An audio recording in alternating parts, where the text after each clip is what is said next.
Antes mesmo de Neo chegar à fonte e obter as respostas com o arquiteto em Reloaded, em 1999, o agente Smith já havia fornecido informações capciosas sobre a guerra entre humanos e máquinas e sobre a criação da Matrix. Enquanto mantém Morpheus sob custódia, Smith menciona que a primeira versão era praticamente uma representação do paraíso, onde todos deveriam ser felizes e não haveria sofrimento. Tal informação é corroborada pelo arquiteto, mas ambos chegam à mesma conclusão. O mundo perfeito criado pelas máquinas se mostrou um enorme desastre. Posteriormente, o criador da Matrix ainda acrescentou que, por esse fracasso, ele desenvolveu um modelo diferente da simulação, baseado na história humana e nos constantes conflitos que permeavam. Essa versão, conhecida como Pesadelo, novamente se mostrou um fiasco. Somente com a chegada do oráculo e o conceito de escolha que a Matrix conseguiu se estabelecer, mantendo as mentes humanas presas e ignorantes sobre a verdade. Infelizmente, pouco nos foi revelado sobre elas, além de menções e indícios ao longo dos filmes, mas tomando como base o universo multimídia das Wachowski, como eram as versões Paraíso e Pesadelo da Matrix. Vamos descobrir mais sobre o passado em mais um episódio do quadro Pergunte a Matrix. E se você deseja conhecer mais sobre a saga das Wachowski e ter uma visão elegante sobre essa e outras obras do cinema, TV, animes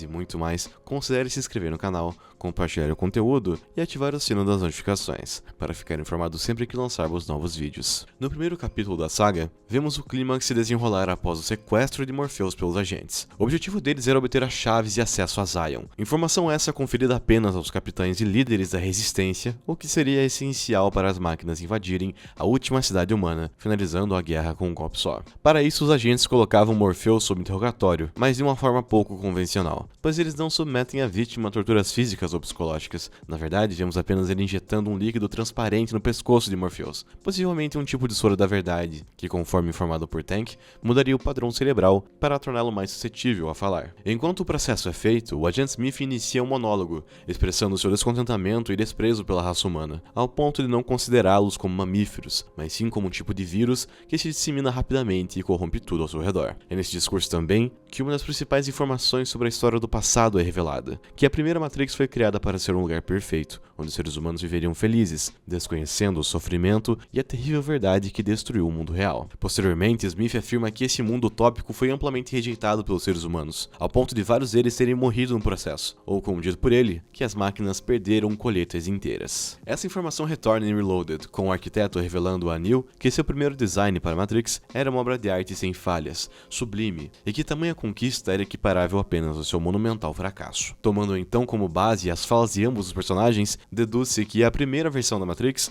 teve como inspiração o conceito de paraíso, mais precisamente segundo a tradição cristã, retratada como o Jardim do Éden no livro de Gênesis. Ainda mais surpreendente é o fato de que mesmo anjos estavam presentes na primeira versão da Matrix. De acordo com o já falecido jogo The Matrix Online, esses seres angelicais eram programas denominados como serafins, que seriam o equivalente dos agentes das versões atuais. Ou seja, esses serafins seriam os protetores da Matrix, em uma clara alusão às figuras dos anjos, enquanto agentes da vontade de Deus e protetores do reino dos céus. No entanto, esses programas não receberam o título de anjos apenas no sentido metafórico, mas também literal. Ainda de acordo com The Matrix Online, os serafins se vestem com roupas formais brancas, diferente do preto visto nos agentes, e possuem asas brancas em suas costas, detalhe esse que é referenciado em Matrix Revolutions, pelo personagem Seraph. Além de seu nome e a função serem claros indícios de sua condição como serafim, na cena em que ele surge na boate Hell, os guardas do Merovingio o confrontam e afirmam que ele não possui mais asas. Ou seja, Seraph era um dos anjos que agiam pela proteção da Matrix, ou como ele diz a Neo, para proteger aquilo que é mais importante. Porém, com as mudanças dentro da simulação, Seraph perdeu seu propósito e se tornou um programa exilado, inicialmente trabalhando para o Merovingio e posteriormente se tornando o guarda-costas do Oráculo. Diante dessas informações, chega-se à conclusão de que o design da versão Paraíso da Matrix consistia em um modelo de mundo utópico, criado para garantir uma vida feliz, ainda que ilusória aos seres humanos, enquanto esses eram utilizados pelas máquinas como principal fonte de energia. E para garantir que esse mundo ilusório fosse bem sucedido, o arquiteto teria criado os programas serafins para servirem de protetores do sistema, de forma a manter a humanidade sob controle e totalmente ignorante acerca da guerra, da desconstrução do mundo e da supremacia das máquinas. Infelizmente, em nenhum dos filmes vimos a materialização da Matrix Paraíso, embora seja possível que um vislumbre dela tenha sido mostrado no curta O Segundo Renascer Parte 2, em que uma criança, durante uma noite de inverno, corre alegre em direção aos pais, mas ao invés deles, se depara com 2 agentes. O que o arquiteto não contava é que sua mente, pautada nos parâmetros da perfeição e da precisão matemática, não seria capaz de prever a rejeição humana perante um mundo que era bom demais para ser verdade. O resultado disso era previsível e acarretou em um cataclisma do sistema, levando à morte de inúmeros seres humanos e obrigando o criador da Matrix a criar uma nova versão da sua obra. De volta à cena em que Neo confronta o arquiteto, esse informa que essa nova versão foi criada de maneira mais atrelada à história da humanidade, para que assim a Matrix fosse capaz de refletir os aspectos mais grotescos da natureza humana. Motivado possivelmente pelo seu ego ferido perante a rejeição humana à sua obra-prima, o arquiteto desenvolveu uma das realidades simuladas mais sombrias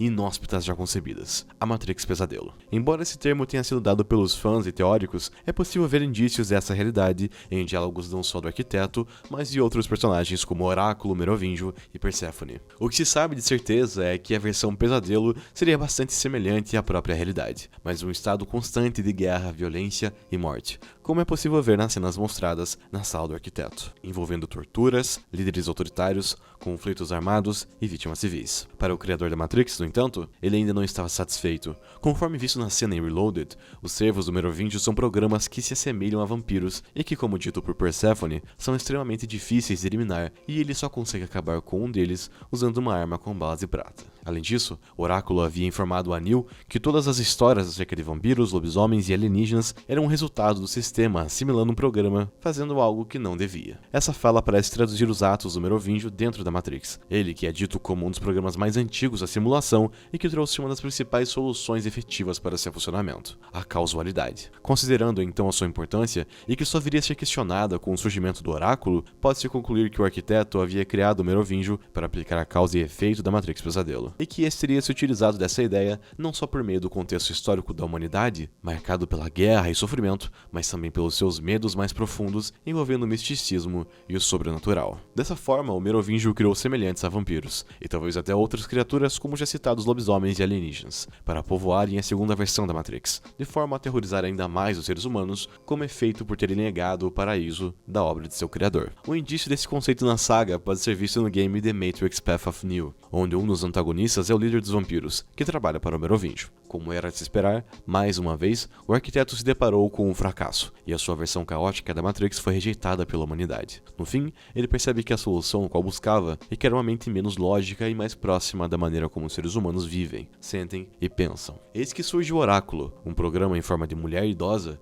criado inicialmente para investigar certos aspectos da psique humana, mas que foi capaz de transcender a sua programação. E por meio da escolha e da profecia do escolhido, criou uma solução capaz de fazer com que 99% dos humanos aceitassem a Matrix como sua realidade. Tal plano se mostrou um sucesso e manteve a Matrix funcionando por anos, até que a própria Oráculo decidiu criar um estratagema para mudar esse paradigma, manipulando os eventos e condicionando as ações da sexta versão do escolhido, Neo. Em meio às informações que foram disponibilizadas nos filmes, quadrinhos e games da franquia, vemos que as primeiras versões da Matrix simbolizavam 2 instintos, aos quais os seres humanos serão condicionados após a morte, de acordo com a doutrina cristã, o paraíso e o inferno. Na primeira, temos um mundo benevolente, livre de dor e sofrimento e mantido seguro através de figuras angelicais que atendem às vontades do Criador. E na segunda, a realidade é hostil, violenta e aterradora, onde a guerra e a morte são partes constantes de cada dia, onde criaturas místicas existem para punir ainda mais os seres humanos por suas imperfeições. Ironicamente, foi por não entender a natureza humana, seus efeitos e virtudes, que o arquiteto se viu diante do fracasso de sua maior obra, precisando da ajuda externa até conseguir uma versão verdadeiramente estável da Matrix. Ainda assim, mesmo tendo atingido esse objetivo momentaneamente, o mundo ilusório criado por computadores e inteligências artificiais jamais seria capaz de resolver o conflito entre humanos e máquinas, por melhor que fossem suas tentativas em manipular a realidade. A solução para ambos os lados foi encontrar a paz e o equilíbrio que tanto almejam e sempre se mostrou apenas uma, a verdade. E aqui encerramos mais um vídeo. Esperamos que todos tenham apreciado e reforçamos a importância de curtir, se inscrever no canal, compartilhar o conteúdo e ativar o sininho das notificações. Nos veremos em breve com mais um conteúdo de nível elegante.